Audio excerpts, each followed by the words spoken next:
जय श्री कृष्ण दोस्तों, और आज हम आपको बताएंगे द्वापर युग में श्री कृष्ण का पृथ्वी पर साक्षात अवतरित हुई श्री महालक्ष्मी और द्वारका की पहली महारानी देवी रुक्मिणी से मिलन, जिसकी असली सच्चाई आज 90% लोगों को ना ही दिखाई और ना ही बताई जाती है।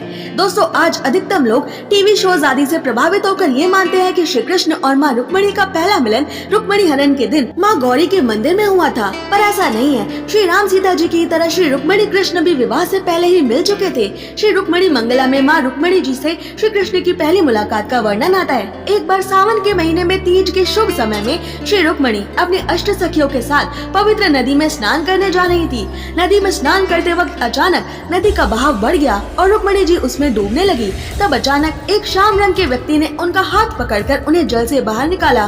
वो और कोई नहीं, भगवान श्री कृष्ण ही थे। लक्ष्मी ने नारायण को और नारायण ने श्री लक्ष्मी को इस जन्म में फिर से पहली बार देखा। अनंत काल के प्रेमी धरती पर आज फिर से मिलते हैं। श्री रुक्मिणी मंगला ग्रंथ आगे बताता है कि श्री कृष्ण ने माँ रुक्मिणी से पूछा कि वो किस राज्य की राजकुमारी हैं, किनके घर उनका अवतार हुआ है। रुक्मिणी जी उन्हें अपना पूरा परिचय देती हैं कि वो विदर्भ यानी कौंडिन्यपुर के राजा भीष्मक की पुत्री और क्षत्रिय वंश की राजकुमारी हैं। फिर रुक्मिणी जी घर आकर अपनी माता को श्री कृष्ण से हुई इस भेंट के बारे में भी बताती हैं। इसके बाद श्री कृष्ण रुक्मिणी की दूसरी भेंट रुक्मिणी जी के स्वयंवर में होती है, जिसका वर्णन हरिवंश पुराण में आता है। इस स्वयंवर में श्री कृष्ण माँ रुक्मिणी के साक्षात श्री महालक्ष्मी और अपने श्री हरि नारायण होने का सच रुक्मिणी जी के पिता राजा भीष्मक को बताते हैं। उन्हें रुक्मिणी जी का असली महाशक्ति रूप भी दिखाते हैं, पर ये स्वयंवर कई कारणों से बिना परिणाम के निरस्त कर दिया जाता है और रुक्मिणी जी का भाई रुक्मी जबरदस्ती रुक्मिणी का विवाह शिशुपाल से तय कर देता है। तब रुक्मिणी जी श्री कृष्ण को संसार का पहला प्रेम पत्र लिखती हैं और साथ में अपनी वो अंगूठी भी बेचती हैं जो पिछले जन्म में श्री राम ने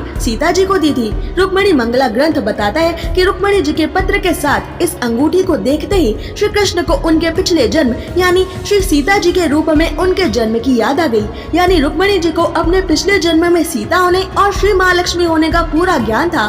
तब श्री कृष्ण माँ रुक्मिणी का हरण करने देवी गौरी के मंदिर में आते हैं। हजारों राजकुमारों के सामने से किसी सिंह की तरह वो माता रुक्मिणी का हरण करके ले जाते हैं और इस प्रकार श्री रुक्मिणी जी बनती हैं द्वारका की पहली महारानी। ऐसे ही और रोचक अनसुने तथ्य जानने के लिए सब्सक्राइब करें।